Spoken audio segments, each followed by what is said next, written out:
예, 레포트의 내용을 좀 말씀드리겠습니다. 반도체 관련한 레포트가 있었고요. 디램 가격이 하락해야 리레이팅 된다. 이런 내용이 있었고요. OLED 세 번째 투자 사이클이라고 해서 일단은 애플 아이폰 출시가 가까워지고 있다. 9월에 중국 스마트폰의 OLED 채택 확대가 하는 추세이다. 셋째, 대형 OLED에서의 성장세도 기대된다. 그래서 뭐 투자 관련 종목으로는 원익 IPS, 테스, 주성 엔지니어링, SK 머티리얼즈, 솔브레인을 추천했네요.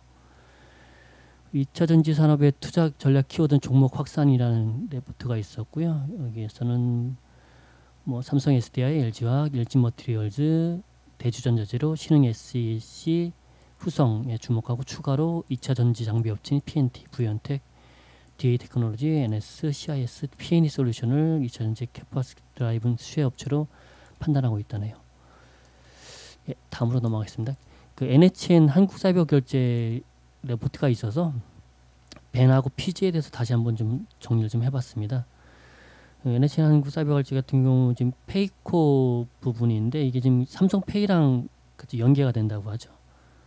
지금 그래서 삼성페이로 인해서 그 매출액이 5조가 넘어갈 수 있다. 뭐 그런 부분인 것 같고요. 오프라인 거래 성장 반영 시 상향 조정이 가능하다. 지금 최근 이슈는 이게 벤 수수료에 대한 부분인데요. 지금 정액제 이게 건당으로 되던 거죠. 건당으로 되던 거여서 그 소규모 자영업자들이나 이쪽이 좀 힘들다고 해서 이제 정률제로 바뀌었죠. 이렇게 액수에 따라서 수수료를 받는. 일단은 그런 이미 바뀌어 있는 거라서 뭐 영향은 없다는 그런 레포트였습니다. 페이코 8월 중 삼성페이로 결제한다. 그 내용이고요. 삼성페이 도입으로 페이코는 오프라인 결제 시장을 확대하게 됐다. 여기서 뭐 MTS 탑재로 5전이 넘을 것이다. 페이코 결제액이 그 MTS나 MST라고 지금 마그네틱 보안 전송이라고 하네요. 그리고 벤과 PG에 대한 내용이 전에 한번 이게 5월 29일 날 나온 레포트인데요. 밸류 앤 그로스라고 하죠. 이베스트 투자증권에서 나왔는데 내용이 잘 정리되어 있더라고요. 여기 보면 파트 4에 온오프라인 결제 시장의 벤과 PG 알아보기 이런 내용이 있었고요. 벤 밸류 어디 네트워크라고 해서 여러 카드사들을 대신하여 가맹점에 대한 모집 관리와 결제 대금에 대한 승인과 매입 업무를 담당하는 사업자를 의미한다. 그러니까 여기 예를 든 게 이제 해외에서는 상점마다 취급 가능한 카드의 종류 보통 비자, 마스터 뭐 이런 식으로 있죠. 근데 해외는 우리가 같은 벤사가 없기 때문에 가맹점하고 신용카드사가 1대1로 서버를 구축하고 있어서 그 해당 카드를 소지하고 있어야 결제가 가능하다는 얘기죠.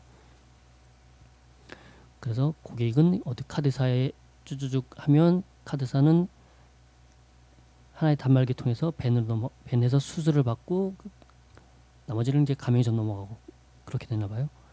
보면 이 오프라인 신용카드 결제 거래등 플로우 보시면 고객이 10,000원을 결제 요청하면 카드사는 수수료 200원, 뭐 2%를 뛴다고 치면 빼고 벤사의 승인 수수료 정률제로 그리고 매입 수수료 해서 승인 수수료 일부하고 매입 수수료 전액을 이제 벤들이 전부적으로 통해서 주게 되는 그런 스토리고요. 내용을 좀 보시고 PG 같은 거 페이먼트 게이트웨이라 가지고 이게 아까는 이제 오프라인 개념이면 이게 온라인 개념이라서요. 그러니까 여기서 보시다 보면 중소형 온라인 쇼핑몰들 같은 경우 오프라인과 달리 물리적 실물 점포가 없어서 카드사 담보 적용이 어려우며 이는 가맹점 계약에 있어 걸림돌로 작용한다. 그래서 이거 페이먼트 게이트웨이 PG사들이 이 카드사와 가맹점 사이에서 이러한 문제들을 해결해주고 거래대금 일부를 수수료로 취하게 되는 그런 걸 이제 PG사라고 그러고요. 뭐 KG 이니시스, LGU 플러스, NHN 한국사이버결제, 그러니까 시장 점유율이 좀 높은 기업들이죠. 한 80여 개나 있다네요. 맞네요. 하여간 보면 수익 모델은 결제 수수료와 가맹점 관리비 그리고 이자 수익이라네요. 보면 여기서 보면 여기에 좀 잘 정리가 되어 있더라고요. 고객이 10,000원 1번 결제를 요청하면 카드사에서는 수수료 200원 띄고 벤사에 승인 수수료 매입 수수료를 주고 벤드리즘으로 통해서 매입 수수료 전액이 들어가는데 그 여기서 200원 수수료를 띄고 이제 9,800원이 이 피지사로 가는 거죠. 그럼 피지사는 수수료를 띄고 9,750원을 한 7일에서 10일 정도 가지고 있다가 정기 결제식으로 해서 피지 가맹점으로 주게 되니까 그 7일이나 10일 정도에 가지고 있던 그만큼 이자 수익이 생기는 거죠. 그래서 피지사의 경우는 규모가 클수록 카드사와 가맹점 모두를 대상으로 한 협상력이 커진다. 국내 주요 페이 서비스 제공업체는 삼성페이, 네이버페이, 카카오페이, 페이코. 그래서 페이코는 이게 온라인, 오프라인, 보통 이제 온라인 쪽에 강점이 있었는데 거기서 이제 오프라인으로 그 마그네틱, MST 기반의 오프라인 결제 시스템을 제공하는 삼성페이랑 그거랑 연계가 되다 보니까 저기서 좀 시너지 효과가 날 수 있다는 그런 내용이었습니다. 밑에는 뭐 그런 내용들이 있고요. 일단은 요즘에 그 KG니스도 그렇고 지금 주가 흐름이 안 좋죠. 뭐 그 카카오페이 거기도 뭐 QR 결제로 해가지고 가맹점 수수료 없이 뭐 한다는 등 그래서 그러다 보니까 이 벤 수수료나 이런 업체들이 좀 많이 좀 그 주가들이 많이 좀 흘러내린 것 같아요. 그 부분에 대한 얘기를 좀 써놓은 것 같습니다. 예, 요거는 넘어가고요. LG 요거까지 맞아야겠다. LG 디스플레이 지금 컨퍼런스 콜이 있었는데요. 기사에 보면 뭐 중장기관점에서 OLED로 사업 구조 전환을 지속하되 투자 시각 규모를 조정해 2020년까지 약 3조 원을 축소 집행하겠다고 밝혔다는데요. 저는 생각에 이 투자 축소된 부분 때문에 원래 실적에 대한 거는 뭐 영향을 잘 받지 않을 거라 생각했거든요. 근데 일단은 뭐 아침에 실적 발표하고 나서 주가가 살짝 올라가는 흐름을 보였고요. 그건 어차피 시장의 실적이 뭐 안 좋다는 걸 알려져 있었던 부분이니까 뭐 가이던스 대비 조금 하향했다 쳐도. 근데 지금 컨퍼런스 콜이 10시부터 아마 열렸을 거예요. 근데 아무래도 저는 좀 LG 디스플레이 하락의 주요 원인이 이 3조 원에 대한 축소 집행 부분이 아닐까. 투자 금융 좀 투자 확대가 아니라 이 부분이 좀 영향을 미치지 않았나 하는 생각이 들고요. 뭐 다른 기사거리를 보면 2분기 실적 컨퍼런스 콜에서 2020년부터는 에비타 이내로 투자 규모를 현저히 축소할 것이라는 얘기가 있고요. 영업이익에다가 에비타 영업이익에다가 그 감가상각비를 더해서 그걸 이제 에비타라고 좀 얘기하죠. 그래서 이게 컨퍼런스 콜에서 나왔던 재무제표 및 주요 지표 보면 부채비율은 116%로 올라갔고요. 유동비율은 떨어졌고 순차입 비율 30%로 좀 올라갔고요. 차입금이 6조 6조인가? 이게 10억 단위죠? 맞죠? 6조 7,320억에서 7조 5,666억이 됐네요. 현금 흐름은 이렇게 단기 순손실을 이루면서 순중감으로는 마이너스 3천억. 예. 그 에비타는 지금 아까 그 2020년 이후는 에비타 이하로 좀 투자를 한다고 하는데요. 보면 LG 디스플레이 같은 경우 투자를 2014년도에 3조, 3.4조, 2조 7천, 16년에 3조 1, 2017년에는 6조 4천 이렇게 했는데요. 지금 올해는 뭐 상반기 4조, 뭐 하반기에는 5조, 계속 9조 정도 하는 것 같고요. 그 내년까지 16조가 지금 투입되는 걸로 되어 있습니다. 그렇다고 치면 지금 에비타가 어차피 이게 손실을 지금 보면서 에비타가 좀 줄었을 텐데,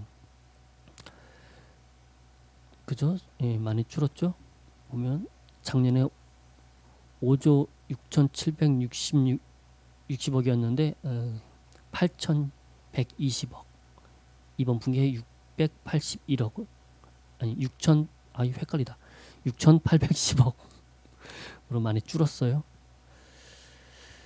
자, 하여간 또 다른 뉴스 보면 뭐 OLED 전략은 이원화하고 대형화는 가속화돼 중소형은 관망이라네요. 요즘에 계속 그 LG 디스플레이 대형 OLED 쪽은 그래도 긍정적으로 보는데 저 중소형 애플로 가는 중소형 OLED는 시장에서 좀 갸우뚱하는 부분들이 좀 있더라고요.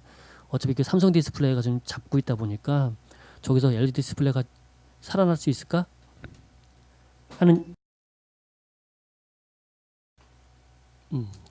잠시 다른 걸 하느라고 멈췄다가 하느라고 뭐까지 얘기했는지 헷갈리네요. 이쯤이었던 것 같은데 하여간 넘어갑시다. 내용 읽어보시고요. 여기서 보면 여기서 지금 3조 원이 줄였다는 얘기가 있는데 그 찾아보면 중소형 플렉서블 OLED 시장이 불안해서 추가 투자를 보수적으로 판단하고 여기 지금 OLED에 대한 투자 축소 부분이 아니라 이게 10.5세대 LCD를 생산하지 않기로 결정했대요. 그래서 이에 따라 당초 투자 계획에서 3조 원을 줄였다. 아마 이렇게 되는 것 같습니다.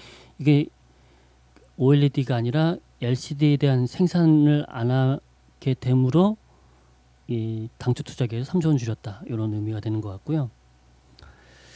하여간 결론은 대형 OLED는 LED 디스플레이도 좀 좋게 생각하고 있는데 아직 중소형에서는 좀 힘들게 생각하고 있나 보네요.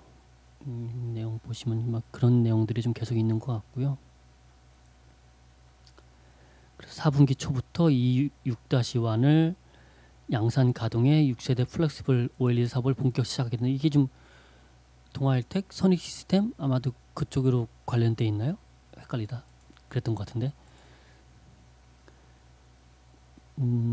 그래서 자동차용 OLED 패널 시장에서 내년 하반기 자동차 가치 성과를 기대하고 있다. 이런 내용도 있고요.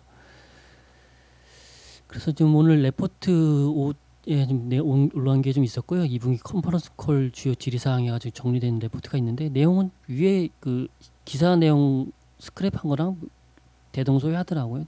좀 유상증자 전혀 검토하지 않고 있다. 뭐 내용들 보시면 쭉 보시고 요 레포트가 있었고 이건 어디 거냐? 이 레포트가 좀 그나마 좀 더 보기에 좀 편하게 좀 돼 있는 것 같더라고요. 컨퍼런스 콜 요약 이래가지고 내용은 다 똑같은 것 같습니다. 별다른 내용 특이한 내용은 없는 것 같고요. 예, 이상 마치고 시장 상황으로 넘어가겠습니다.